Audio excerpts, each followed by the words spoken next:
सभी अपने इस चैप्टर के जो शुरुआती टॉपिक यूक्लिड विभाजन प्रमेयिका के आधार पर मासा निकालने का जो टॉपिक है उस पर चर्चा करेंगे। इसके पहले के वीडियो में हम लोगों ने क्रम से मासा निकालने की 3 विधियों का अध्ययन कर लिया।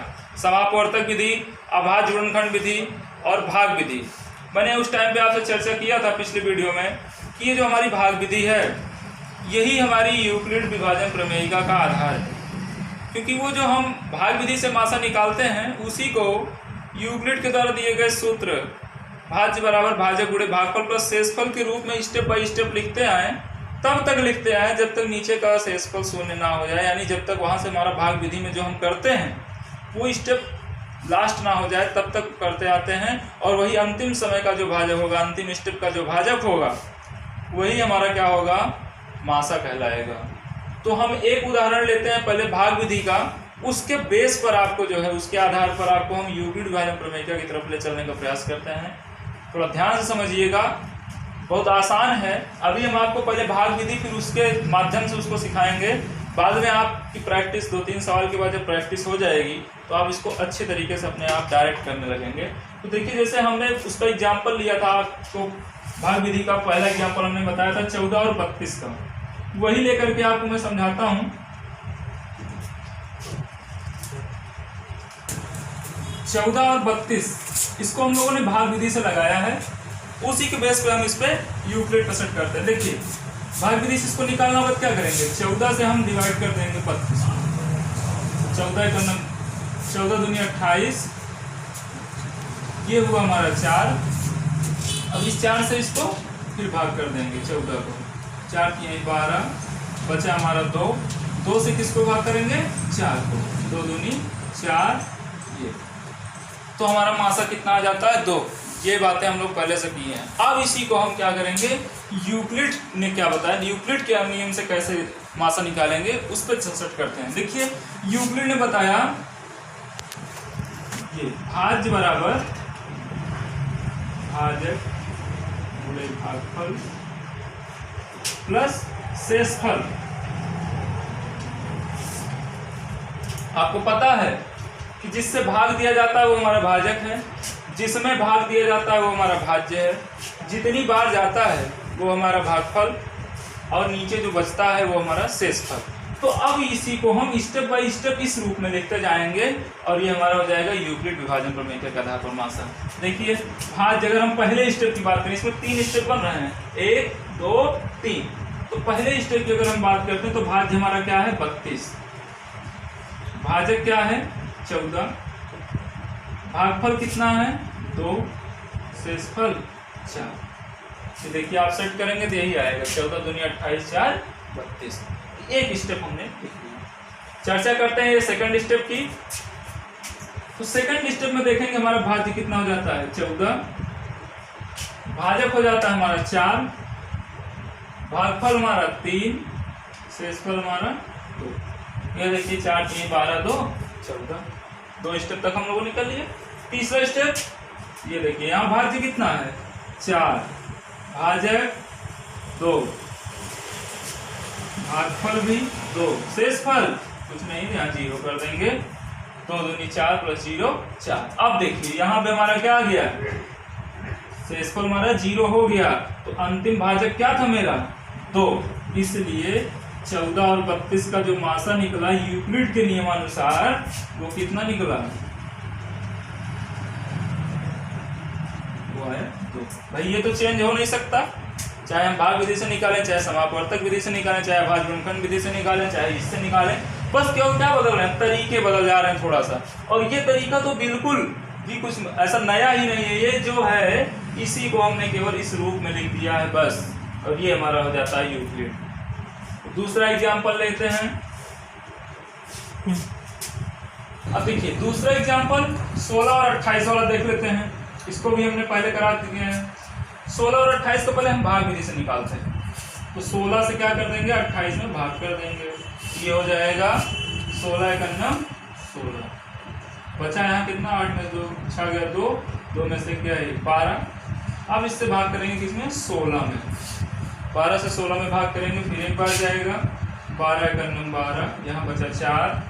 अब 4 से किस में भाग करेंगे? 12 में। 4 दिया 12। अब ये जो 4 हुआ ये हमारा मासा हो गया। यहाँ तक हम लोग तो पहले इसके पिछले वीडियो में हम लोग पढ़ चुके हैं। अब इसको हमको यूक्लिड पे सेट करना है, तो वही फार्मूला लिखते हैं। क्या? भाज्य बराबर भाजक गुणे भागफल प्लस शेषफल, ये फार्मूला लिख लेंगे। अब देखिए इसमें भी 3 स्टेप बन रहे हैं, एक बार यहाँ भाग हुआ, एक बार यहाँ भाग हुआ, एक बार यहाँ, जितनी बार भाग होगा उतने लाइन। अब देखिए भाज्य क्या हुआ है? 28, भाजक 16, भागफल 1, शेषफल 12। अगली लाइन में क्या होगा? ये वाला भाजक कितना हुआ दूसरे वाले में? 16, भाजक हमारा 12, भागफल 1, शेषफल 4। ये देखेंगे हमेशा बराबर आएगा। 16 का 16, 16 12 28, 12 का 12 12 4 16। अब तीसरे स्टेप में क्या होगा? भाज्य की जगह 12, ये हो गया हमारा भाजक 4, भागफल हो गया 3, शेषफल हो गया 0। ये देखिए शेषफल 0 आ गया। तब भाजक की चीज में देखिए क्या है, ध्यान रहे इसका क्रम आप नहीं बदलेंगे। भाजक गुणे भागफल लिखा है तो ये नहीं कि इसमें क्रम विनिमय नियम लगा दीजिए, 16 गुणे 1 को 1 गुणे 16 लिख दिए तो पूरा गलत हो जाएगा। क्योंकि यहाँ अगर आप 3 गुणे 4 लिख दिए तब तो भाजक 3 हो गया, फिर मासा इसका 3 आने लगेगा। इसलिए ये ध्यान रहे कि भाजक की जगह भाजक, भागफल की जगह भागफल। इसमें क्रम विनिमय नहीं लगाएंगे कि 4 गुणे 3 करेंगे तब भी 12 आएगा, 3 गुणे 4 करेंगे तब भी 12 आएगा। तो मानता हूँ 12 की बात नहीं है, यहाँ पे भाजक और भागफल की बात है। क्रम बदल देंगे तो सब गड़बड़ हो जाएगा। इसलिए अब ये 0 आ गया तो भाजक हमारा 4 हुआ, इसलिए इसका मासा भी क्या हो गया? 4 हो गया। समझ में आ रहा है? बहुत आसान है, कुछ नहीं है, बस केवल इसी को इस फार्मूले पे सेट कर देना है बस। यहाँ भी मासा 4, यहाँ भी मासा 4। 2 एग्जाम्पल के माध्यम से हमने यूक्लिड विभाजन प्रमेयिका को समझाया। अगर आप यहाँ पे एक चीज देखें तो आपको दिमाग भी नहीं लगाना है। एक बार आप भाज्य और भाजक का निर्धारण कर लीजिए। देखिए अब बिना देखे वाले पे सेट करिए। इसको मान लीजिए आपको नहीं करना है, डायरेक्ट ये लगाना है, तो देखिए कैसे करना है। आपको पता है जैसे 14 और 32 दिया तो 32 हमारा भाज्य हुआ, 14 हमारा भाजक हुआ। 14 और 32 देखिए, अब 14 और 32 का तो आपको पता है कि 14 हमारी छोटी संख्या है, 32 बड़ी संख्या है, तो 32 हमारा क्या हो जाएगी? भाज्य हो जाएगी, और 14 हमारा भाजक हो जाएगा। अब आप इसको नहीं ध्यान देंगे तो देखिए भाज्य की जगह हमने लिख दिया 32, भाजक की जगह लिख दिया 14। मन में करेंगे 14 दूनी 28, मैक्सिमम 2 बार जा सकता है तो यहाँ लिख देंगे गुणे 2, शेषफल बचा 4।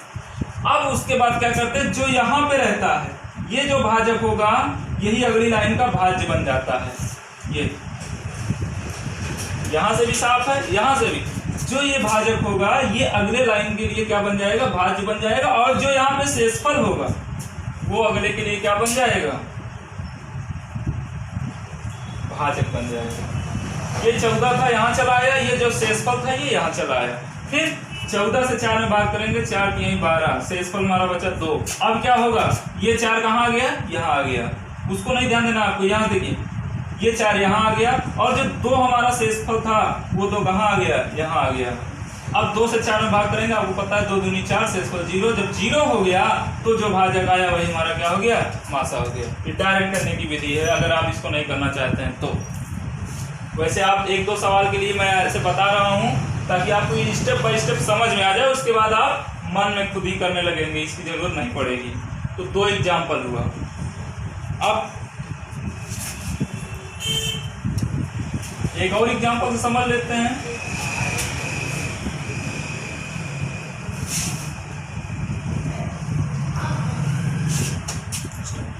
तीसरा उदाहरण लेकर के इसको डायरेक्ट करने का प्रयास हम लोग करेंगे।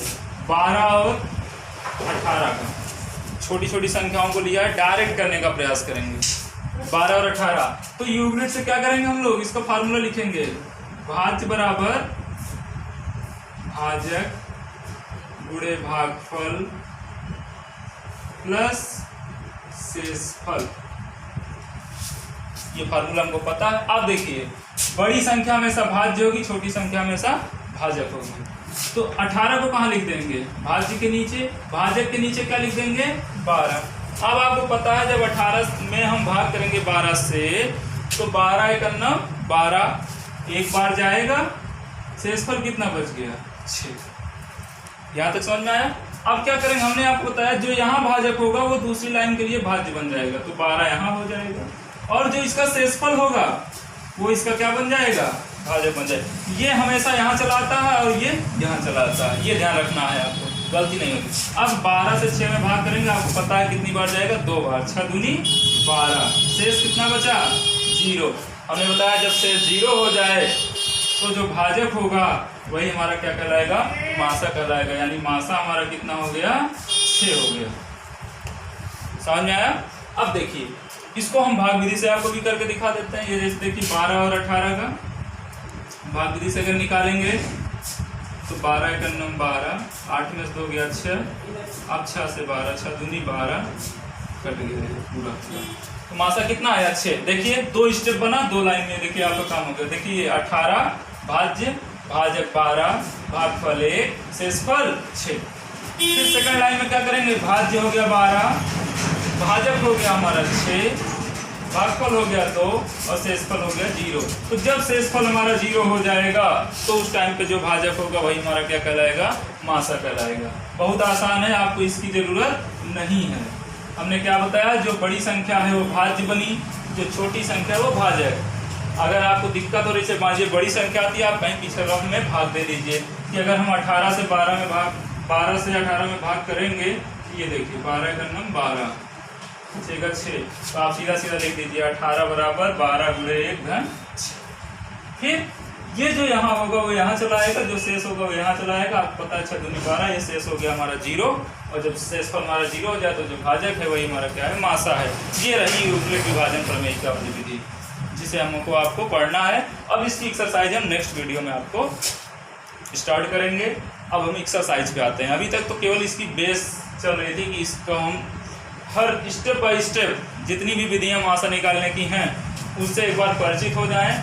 फिर जो हमारी मेन विधि है यूक्लिड विभाजन, इसको हम भाग विधि से कैसे सेट करते हैं इसको आपको मैंने समझा दिया। आगे फिर से अभी जब एक्सरसाइज शुरू करूँगा तो उसमें भी फिर से आपको एक दो वीडियो, एक दो एग्जाम्पल के माध्यम से इसको फिर से बताऊँगा, फिर आगे क्लास चलेगी। Thank you.